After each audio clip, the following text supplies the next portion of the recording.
The Little Match Girl by Hans Christian Andersen. Illustrated by Rachel Isadora. Narrated by Eric Berndt. I say, darling, it's party code today. It was late on a bitterly cold New Year's Eve. The snow was falling. A poor little girl was wandering in the dark, cold streets. She was bareheaded and barefoot.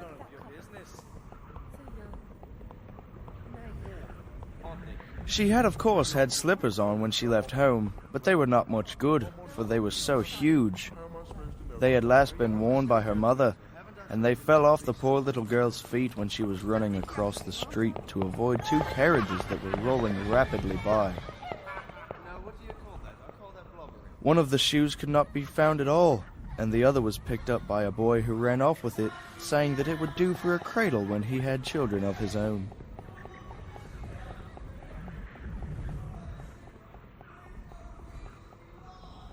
So the poor little girl had to walk on with her little bare feet, which were red and blue with cold. She carried a quantity of matches in her old apron, and held a packet of them in her hand. Nobody had bought any from her during all the long day, and nobody had even given her a copper. The poor little creature was hungry and perishing with cold, and she looked the picture of misery.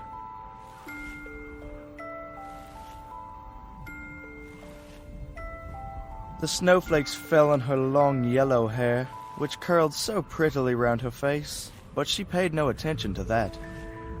Lights were shining from every window, and there was a most delicious odor of roast goose in the streets, for it was New Year's Eve.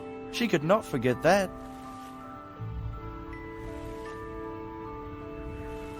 She found a corner where one house projected a little beyond the next one, and here she crouched, drawing up her feet under her, but she was colder than ever.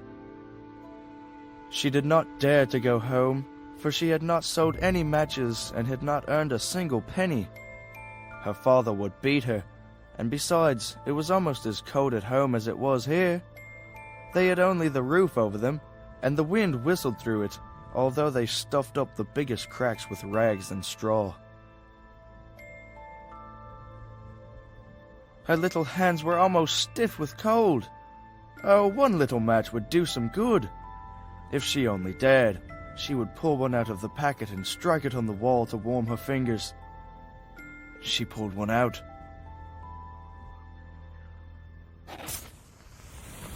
How it sputtered and blazed! It burnt with a bright, clear flame, just like a little candle when she held her hand round it. Now the light seemed very strange to her. The little girl fancied that she was sitting in front of a big stove with polished brass feet and handles. There was a splendid fire blazing in it and warming her so beautifully. But what happened?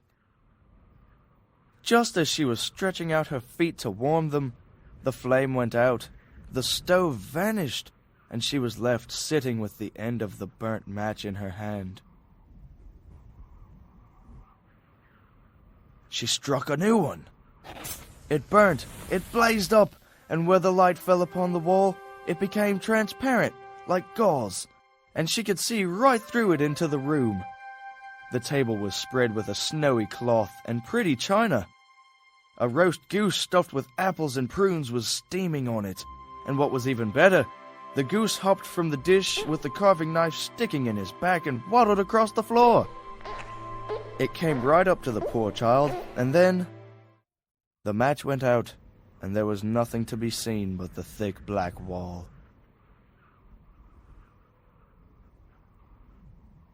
She lit another match. This time she was sitting under a lovely Christmas tree.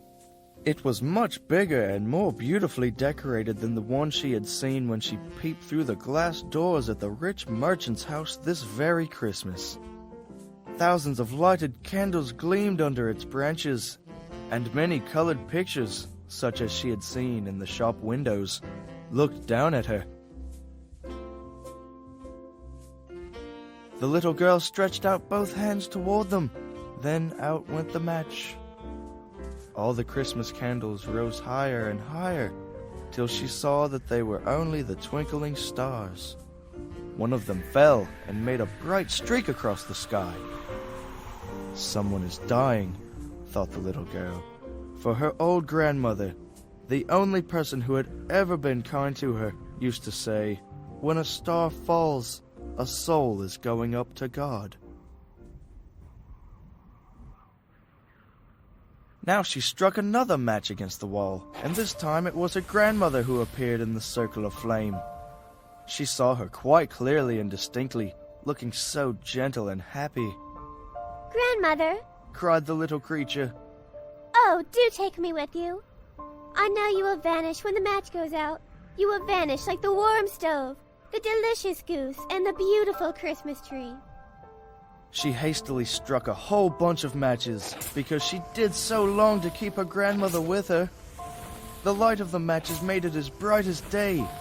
Grandmother had never before looked so big or so beautiful. She lifted the little girl up in her arms, and they soared in a halo of light and joy, far, far above the earth, where there was no more cold, no hunger, and no pain, for they were with God.